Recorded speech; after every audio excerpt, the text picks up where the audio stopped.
Hi, it's Miles from Bicycle Law. I have the privilege of doing the route and safety overview for the Rapha One More City Century that is going forward on October 25th, 2025. It leaves out of the Rapha clubhouse. Registration is at 7:30. The ride is at 8. There's a street party afterwards with live music and discounts for Shake Shack, so plan on sticking around after the ride. With that, we're going to go into an overview of what to expect on the ride. So one other thing to be aware of is if you pull the description down for this video, you'll find the Ride with GPS file or the Strava link for the file, as well as links to all the sponsors. And we ask you to support the sponsors because they've done a wonderful job of standing up for a fantastic ride. Final piece in terms of links is a spot to donate. Don't forget to donate to the Breast Cancer Fund. That is what this is all about. It is about having a great ride, but also about supporting research so that we can win the fight against cancer. As we go, we start at Rapha in San Francisco, and I'm just going to be navigating through some of the things to be aware of as we go through the ride. You come through the Presidio, then you enter the bike path, follow the bike path along up to the Golden Gate Bridge. It's the weekend, so it'll be west side on the bridge. West side means there should not be any pedestrians or runners over on that side. But here I'll go Cliff Clavin for folks.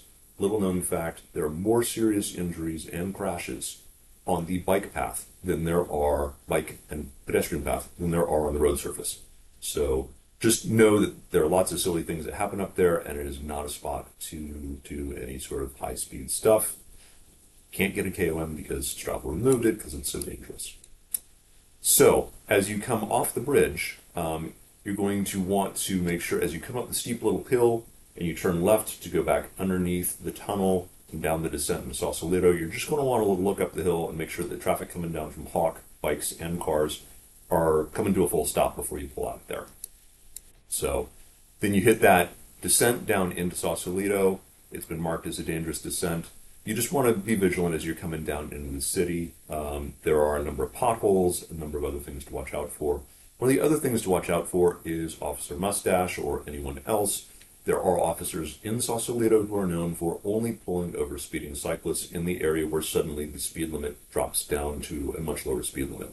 So just be aware that that's something they like to do on the weekends. Don't be part of their quota. As you go through Sausalito, there is a bathroom stop in the downtown area near the ferry stop, and there is another one. It is not marked, but there is a relatively new park along here where there's another restroom. As you get to the end of Bridgeway, you're going to be entering the bike path. That can sometimes get a little bit crowded. You just want to be kind to the riders and other walkers, joggers, other people around there. As you come to the end of that bike path, just be aware that you're crossing an area where cars sometimes make a right turn into the parking lot area. People are coming out of the parking lot area, and people sometimes make a left turn. So just know that there's a pole, know that there's a fair amount of traffic. Keep your eyes up as you go through. You continue on the bike path until you come to Miller. So you're going to come off of the bike path before it goes down to where all the fields and the roundabout are. It's just in larger groups. We try and get people off the bike path and get them over to keep from that mixing area where there have been, unfortunately, some serious collisions between pedestrians and cyclists. So then you get the joy of the Camino Alto climb, come descending down into Larkspur and Corte Madera. There is a bathroom in Larkspur. It's at the Equator Coffee. You can ask for the bathroom key from the barista. Not a bad place to get a cup of coffee if you are going out to have a good time and not going for your best century time ever. As you continue on, there are a number of bike shops, so should anything come up, there's one in Larkspur, there's another one marked on the route in Ross, and I believe yet another one in San Anselmo. So know that these are along here should you have any sort of thing come up. There is also another bathroom rest stop in San Anselmo. You follow this nice, relatively flat path on relatively quiet streets through the neighborhoods of Marin. As you're coming into Fairfax, just know as you get back onto the main road, that turn there can have a little bit of a challenge because you're making a right and a left right by the co-op, and so just be aware as you're making that turn. As you come into Fairfax, that's an area for an optional regroup. As you continue, just know that you're routed in an area where you're going to, for the bike path area, there are going to be a couple of poles along here. Then a few more poles. You're paralleling Sir Francis Drake here, and then once you get to the very end and you make that left-hand turn onto Sir Francis Drake, watch for two-way traffic as you're getting back onto the main road. Then you get the joy of White's Hill. That climb is wonderful. The descent, just watch for a little bit of loose gravel along the shoulder as you're making that descent down Sir Francis Drake. You barrel along, and then you make the right turn in San Geronimo up towards Nicasio. As you go through Nicasio, know that there is a what I would describe as a shorter descent with some poor visibility, poor road surface. That kind of describes all of West Marin in terms of poor road surface. So just be aware that there can be potholes, other things that can make it a little more challenging as you go along. So you go along Nicasio Valley Road. In Nicasio, it's another decent spot to grab some food, potentially do a regroup, use the bathroom. Then you continue on, you head up to, you would think I would know the name of this road off the top of my head, Point Reyes, Luma Road. Continue along that. There is a restroom along there and a snack shop. Then you make a left-hand turn onto Hicks Valley Road. Go out along Hicks Valley Road. There, another warning on just the kind of the challenging road surfaces that are around West Marin. As you go along here, it's beautiful countryside. Enjoy it. Be aware that the Marshall Wall starts out there. Good climb. Then there's a mark for where that segment ends.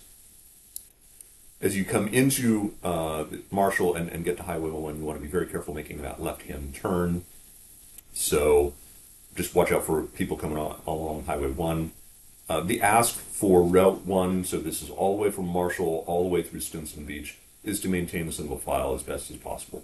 That's so that you reduce conflict with drivers who sometimes think of all people in spandex as being obstacles and slowing them down by all of 2 to 3 seconds on their hurry to get from point A to point B. But the less conflict you have, the better. So we do recommend single file. It is also not a bad idea to have rear flashing red lights even during daytime when you're going through this area. So you get to Point Reyes. You're going to want to be careful watching for traffic entering from Route 1 from the left. As you come into Point Reyes is another great spot to get some food, use the bathroom, have an optional regroup. Then there's another ask on the file to maintain single file, just a reminder through there. You get that fun kind of rollies through Olima, down towards Bolinas, pretty much a straight shot with some ups and downs. Another reminder, request in terms of maintaining single file through here. Get to Stinson Beach, another great spot to refuel. There are porta potties available near the basketball courts, snack station just up the hill, the left at Stinson Beach Market, and that's kind of your last spot before you're doing the big climb to get back towards home. So you get the joy of coming up out of Stinson Beach and all these wonderful drainages, these ravines that go back and come in and out. Then drop down to Muir Beach. There is a bathroom before the drop at the Muir Beach Overlook. It's a little bit of a turn off to the right. But otherwise, you drop down Muir Beach. And just be aware as we're doing this, I'm going to highlight it, you're not staying on Highway 1 the whole way. As you come down into Muir Beach, you're going to turn left, follow the signs for Muir Woods. It'll be a little bit quieter that way. You're not going to have as much traffic on the climb in terms of Highway 1. You get that beautiful Muir Woods climb. At the time of recording, Muir Woods is closed, so that is not a spot for using the bathroom. You can thank the feds for that. Then you make the climb all the way up to Four Corners, and then at Four Corners you're going to continue on Panoramic, shoot down Panoramic, then you're going to be rejoining the one. Just note that's another tricky intersection. You're going to want to look for cars both from the right and from the left as they're coming along Highway 1. That descent on Highway 1 can be a blast. Don't pass cars. So if you happen to be in one of those spots where you've got a slower car ahead of you, just kind of gut it out and let them do their thing. But otherwise, it should be a pretty nice descent as you go down the one, get back into Mill Valley, make your way to the light at Tam Junction. Just use some caution there, make a right-hand turn. You're staying on the one all the way through, so you're not making the cut onto the bike path, but staying on it all the way back under the underpass, and then you're going to be making a left back onto the bike path up here. So you'll then just be careful making that left-hand turn because traffic is coming off the highway there. They can be going relatively quick. There are also a lot of cyclists coming through. So be kind on the bike path. There can be a fair amount of traffic along there. Then there's this lovely piece of infrastructure that Sausalito has attempted to create where they have a light that is solely for cyclists to cross back on from the bike path onto Bridgeway. Just know that when you're there, even when it's a button push, so you got to push the button. Even when you get the green bicycle, there are cars that do not stop, even though they're supposed to, making that right-hand turn. So while you've got the right of way, just be vigilant and know that some of the cars are still doing silly things around there. So go through with caution. Then you're on Bridgeway through Sausalito. You make your way all the way through Sausalito. You get the final insult climb that bathroom is still there that the Mark noted before. You get the final insult climb up out of Sausalito. Go back under the freeway, so through the tunnel, because again, you're on the west side because it is a weekend. Then you get on the bridge. Again, it's at this point, it's probably going to be more crowded than it was on your way out. And you're going to be salmoning a little bit with all the people on blazing bicycles. Watch for the people with the selfie sticks. Just be cautious out there.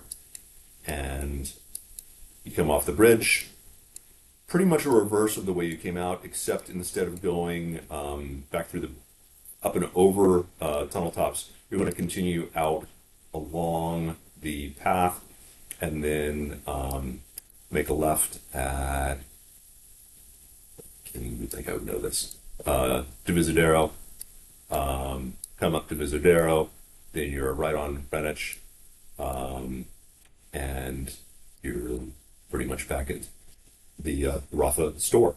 So that's where you can get some food, hang out, have a party.